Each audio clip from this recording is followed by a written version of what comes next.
Hi everyone, this is OKCoyote. Welcome to my Magic the Gathering December Pack-A-Day Challenge for December 2nd.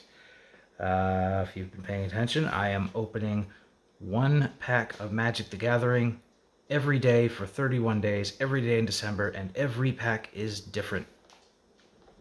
Today's pack is Ikoria, Lair of Behemoths. So, we're going to go ahead and open this up and see what we got.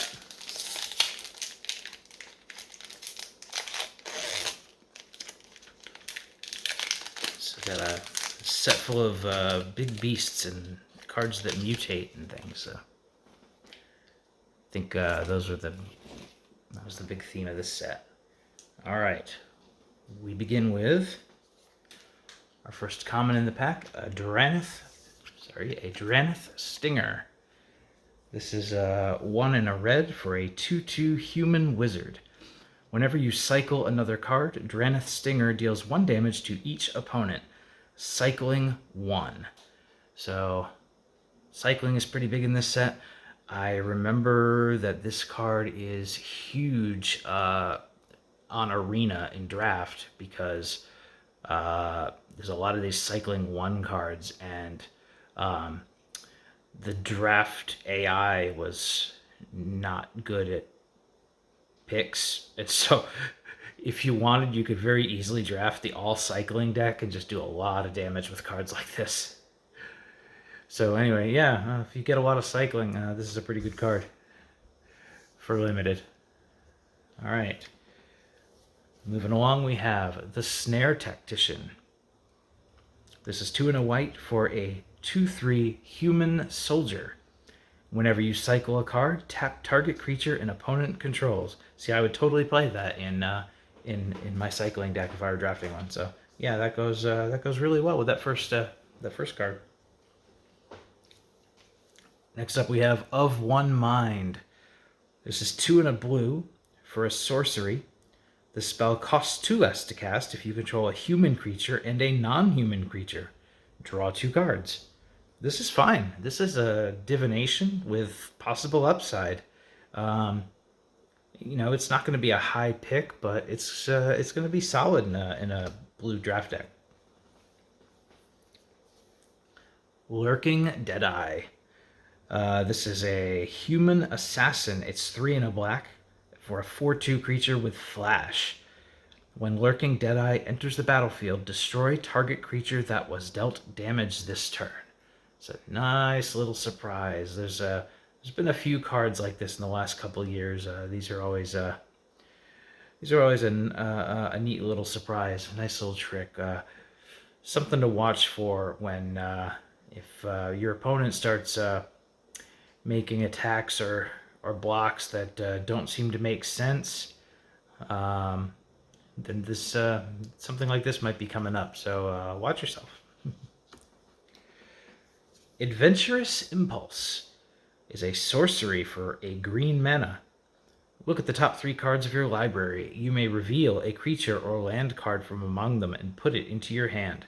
Put the rest on the bottom of your library in any order. This is usually not a good card. Generally, I'd be wanting to spend my 1 mana on like some kind of mana fixer or a creature or some sort. Hopefully, like I would cast this if I didn't draw a good opening hand, and the hope is that I would actually draw a good opening hand and not need something like this. But it happens. Unexpected Fangs. 1 and a black for an instant. Put a +1/+1 counter and a lifelink counter on target creature.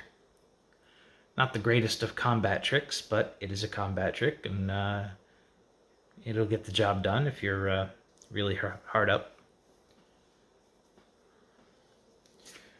We have Essence Symbiote. 1 and a green for a 2/2 beast.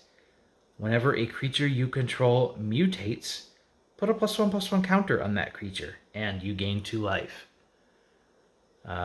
So stacking mutate triggers is fun. Unfortunately, we haven't seen any mutate cards yet in this pack. Hopefully we will, because they're fun. Light of Hope. 1 white mana for an instant. Choose one. You gain 4 life. Destroy target enchantment, or put a +1/+1 counter on target creature. This versatility is nice, but none of these abilities are very good. And even putting them all on one card, this card is not very good. I'm sorry to say. Shredded Sails. 1 and a red. Choose one. Destroy target artifact. Or Shredded Sails deals 4 damage to target creature with flying. Cycling 2. This is a better card than the last one. Again, the abilities are not fantastic, but it makes a good sideboard card. If your opponent's playing an artifact, there you go. If your opponent's playing flyers, there you go. If not, then you just cycle it and you get something else. So it does the trick, I think. We're going to go to the uncommons now with Weaponize the Monsters. 1 red for an enchantment. Pay 2 and sacrifice a creature. Weaponize the Monsters deals 2 damage to any target. This is a great late game enchantment.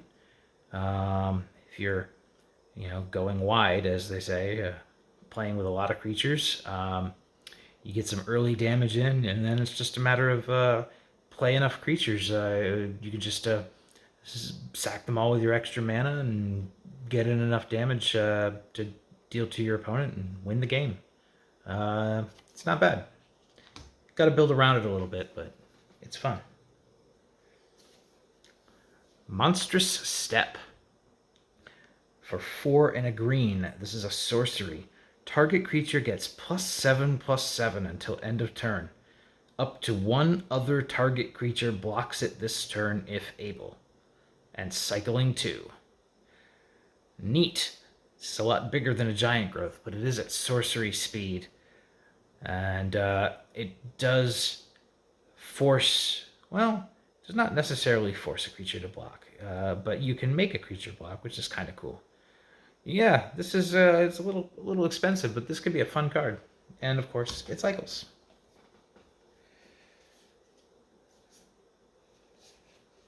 Next up, we have Ominous Seas. 1 and a blue for an enchantment. Whenever you draw a card, put a Foreshadow counter on Ominous Seas. Remove 8 Foreshadow counters from Ominous Seas. Create an 8/8 blue Kraken creature token. Cycling 2. This is the goal of the cycling deck. You get some damage in with that Drannith Stinger, cycle a lot of cards, draw a lot of cards, and then you bust out a Kraken or 2 and win the game. Yeah, this is a fun card. I've won a lot of games with this. Okay, before we get to the rare, I'm going to skip that for a moment and show off the rest of the pack. This one came with a token. A Human Soldier token. There you go. 1/1 white. Human Soldier. Put that to the side. The land slot, we have Scoured Barrens, which is a dual land. It enters the battlefield tapped.